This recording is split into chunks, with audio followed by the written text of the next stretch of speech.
من صليت بكل الأنبياء يا من في قلبك رحمة للناس. Agama Hindu dipercayai wujud sejak 6500 sebelum Masihi. Ia adalah gabungan kepercayaan bangsa Arya dan Dravida. Penganut agama Hindu menggunakan kitab-kitab sebagai panduan mereka. Sebagai contoh, kitab yang masyhur himpunan kitab Veda ada 4 jenis. Kemudian kitab-kitab huraian kepada kitab himpunan sebagai menerangkan maksud dan tujuan kitab Veda ini.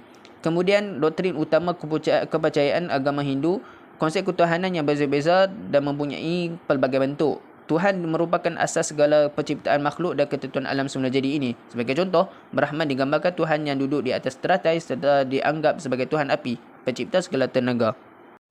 Agama Buddha wujud sejak 26 abad yang lalu, berasal daripada India Utara.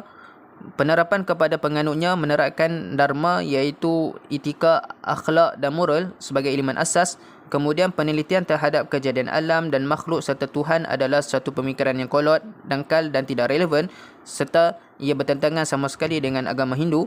Keutamaan fokus agama Buddha ialah penghayatan kehidupan bagi terlepas daripada kesengsaraan untuk mencapai kebahagiaan dengan mempraktikkan 4 kebenaran mulia atau meditasi seperti mana yang didakwa oleh Buddha. Beliau mendapatkan nilai kebahagiaan dengan mempraktikkan meditasi ini di bawah sebatang pokok bernama Bodhi yang berhampiran dengan sungai Ganges.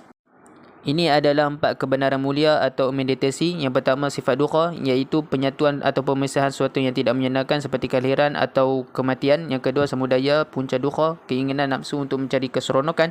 Yang ketiga, nirodha, pemberhentian dukkha, yakni cara mengelak penderitaan. Yang keempat, magga, cara menuju nirodha. Ada 8 jalan. Sebagai contoh, pandangan yang betul, niat yang betul dan tindakan yang betul. Seterusnya, beralih kepada pengaruh agama Hindu-Buddha terhadap politik di Asia Tenggara. Yang pertama, sistem beraja. Gelaran raja sebagai ketua pemerintah. Raja berada di atas sekali, kemudian pembesar dan juga ahli agama, iaitu Brahmin. Kemudian rakyat dan paling bawah sekali adalah hamba. Kemudian konsep kosmologis, iaitu raja yang berada di atas sekali. Raja itu berkuasa mutlak dan dianggap sebagai jelmaan Dewa Vishnu dan Siva. Setiap perintah raja wajib dilaksanakan dan dianggap sebagai undang-undang. Sesiapa yang melanggar perintah akan dianggap sebagai derhaka dan akan dihukum. Raja dianggap sebagai bayangan Tuhan. Mereka menggunakan unsur-unsur mitos dan mistik untuk menguatkan kedudukan raja. Peranan Brahmin sebagai agamawan untuk mengukuhkan pemerintahan raja.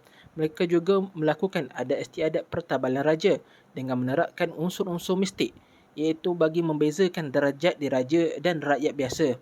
Seperti mana gelaran Raja Funan, Parvata Bhupala atau Saila Raja, iaitu bermaksud gunung raja. Seterusnya beralih kepada pengaruh dalam sistem pentadbiran. Dapat dilihat seperti kerajaan Angkor, raja dibantu oleh pembesar atau gubernur di setiap daerah. Dalam pentadbiran itu terdiri dari pegawai, tentera dan hakim, dan juga golongan Brahmin yang memainkan peranan dalam upacara agama. Seterusnya, kerajaan Sriwijaya yang dipengaruhi oleh konsep agama Buddha Mahayana. Di bawah raja ada pentadbiran pusat dan daerah. Terdapat 4 kumpulan anak raja dalam pentadbiran pusat: Yuvaraja, Pratyuvaraja, Raja Kumara dan Raja Putra. Dan Raja Putra sahaja tidak boleh menggantikan tahta diraja kerana beliau adalah anak gundik. Di bawah anak raja ada Parvanda ataupun dikenali sebagai Senapati, iaitu ketua pentadbiran pusat. Di bawah ketua pentadbiran pusat terdapat hakim, temanggung, penghulu dan paling bawah sekali adalah hamba. Kemudian beralih kepada pentadbiran daerah yang ditadbir oleh Datu yang dilantik oleh raja itu sendiri. Datu ini terbahagi kepada 2, iaitu Parvanda yang berketurunan raja dan Bupati, iaitu orang-orang kaya.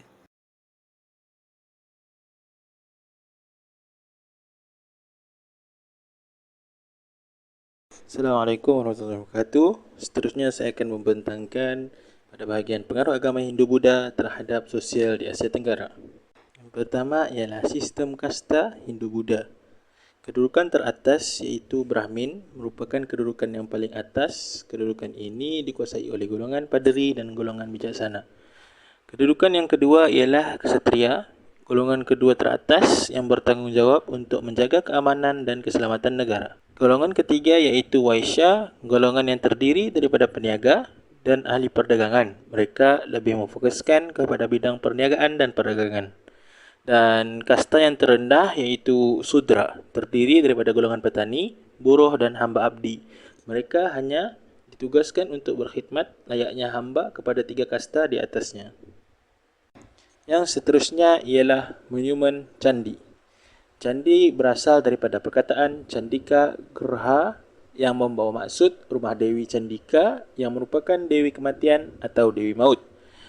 Candi selalu dihubungkan dengan monumen yang memuliakan raja yang telah mati. Candi juga merupakan seni bina yang menjadi peninggalan masa lampau yang berasal dari kewujudan agama Hindu-Buddha. Candi ini dapat ditemui di Malaysia dan Indonesia kerana penemuan tapak seni bina dan bangunan candi itu sendiri. Candi di Lembah Bujang dianggarkan berusia sekitar abad ke-6 hingga abad ke-13. Bismillahirrahmanirrahim. Nama saya Muhammad Hazim bin Zainuddin. Nombor metrik A186269. Saya akan membentangkan berkaitan dengan pengaruh bahasa Sanskrit dalam bahasa Melayu.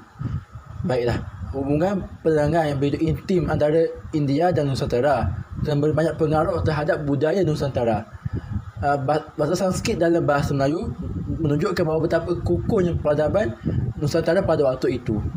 Penemuan batu bersurat bahasa Sanskrit di Kutai, Kalimantan Timur memperlihat bahawa bahasa Sanskrit sudah bertapak di Nusantara sejak abad ke-5 Masih lagi.